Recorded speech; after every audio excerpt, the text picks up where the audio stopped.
Ladies and gentlemen, to kindly request if we could take our positions on the steps.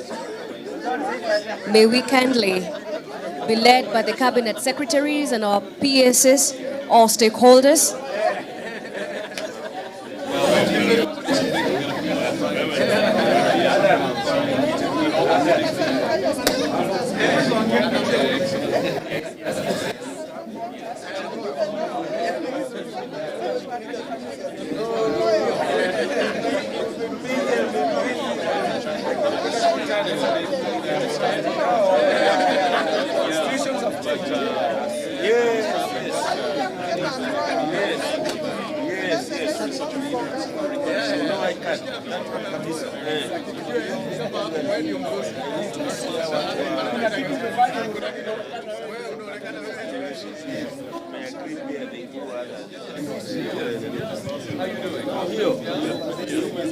Mabibi na mabwana,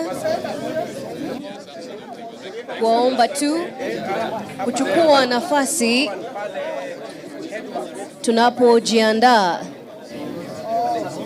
kwa hafla hii.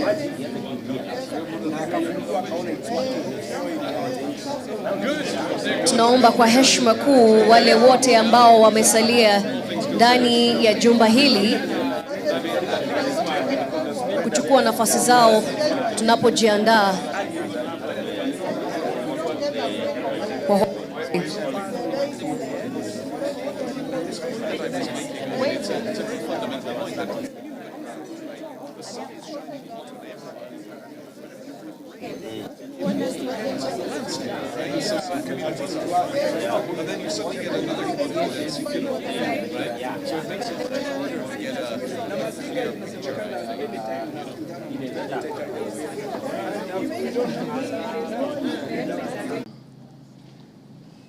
about the situation in the country, the rains, the floods, the displacements, and the confusions surrounding the whole space.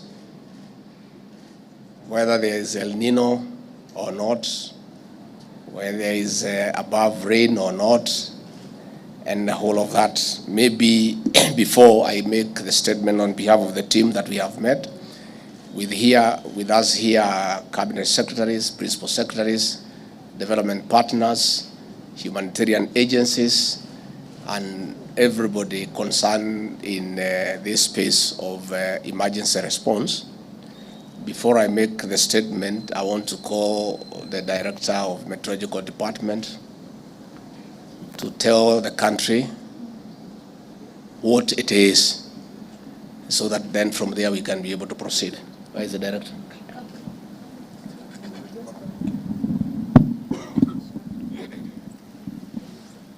Thank you, Your Excellency. Na hamjambo wananchi. I want to point out that as initially given in the forecast, we have El Nino in this short rain season 2023, and we do apologize for the lack of communication or miscommunication, because that was a big mistake, but we are sorry about that. And moving forward, let's prepare ourselves for the enhanced rainfall as a result of the El Nino phenomenon that we are in at this time. Asanteni. Thank you. I think the matter is settled. El Nino it is. Welcome to this briefing. Over the last few weeks, many parts of the country have been receiving more than normal rains. This has threatened lives and livelihoods, especially downstream. I thank you, the media, for your work in raising awareness on the floods and the humanitarian situation across the nation. I would like to confirm that the government, working with partners, is on top of it. More than 19 counties in ASAL and non-ASAL areas have been adversely affected by the continuing heavy rains. 2 sections of roads have been cut off in counties such as Wajir, Isiolo, Mandera, Marsabit, Tana River, Garissa, among others. This has reduced access via land. 3, families have been displaced, especially in northern Kenya and downstream in areas like the county of Tana River. 4, efforts are ongoing on documentation of missing persons, livestock lost, and the crops destroyed to the enhanced rains. We'll be making this data public once confirmed. 5, we face the risk of rivers breaking their banks, and in this regard, we ask our people to be on the lookout. Through the National Emergency Response Committee that I chair, the government and other partners have taken a raft of measures to reduce the negative impact of the rains, including 1, deployment of aircrafts by the Kenya Defence Forces for evacuation of marooned families to safe grounds. As we speak, we are delivering KCSC examinations to areas disconnected due to damaged roads. In working with our development partners, counties, and other key agencies, we are distributing food, maize, rice, beans, and cooking oil, and non-food items to tens of families affected to reduce their suffering. We have activated multi-agency teams and mobilized technical and financial resources for easier response. The Emergency Response Committee is coordinating a consolidated approach for efficiency and effective action. This is preventing duplication of the response as well as ensuring no place or person is left behind. We are also supplying safe and clean water and addressing other sanitation concerns in the various rescue centers. We are also monitoring the progress of the rain patterns for measures of averting catastrophic outcomes.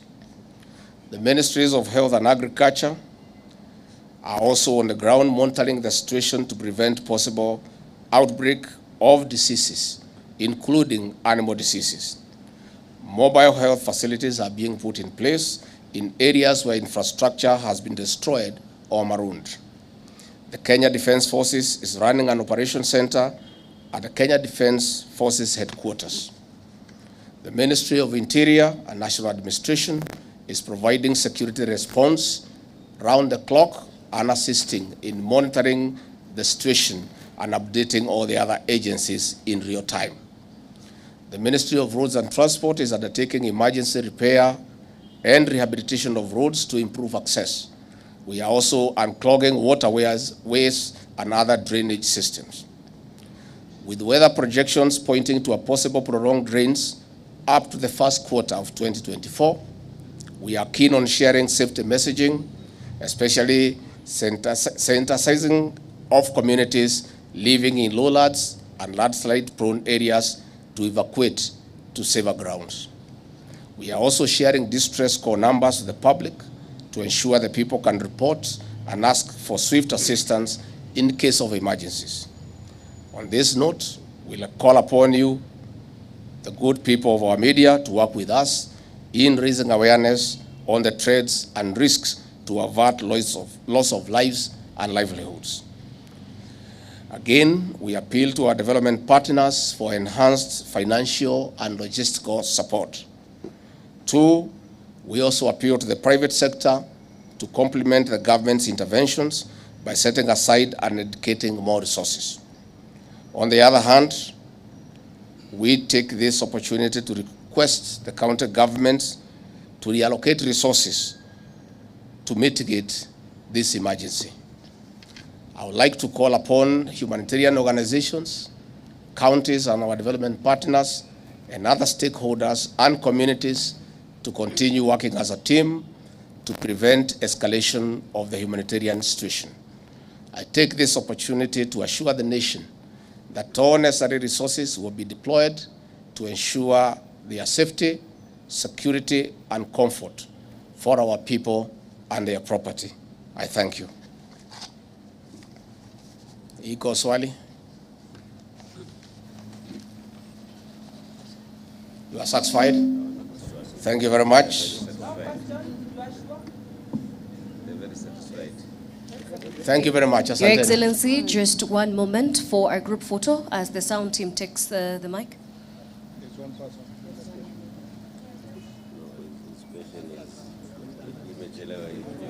Why?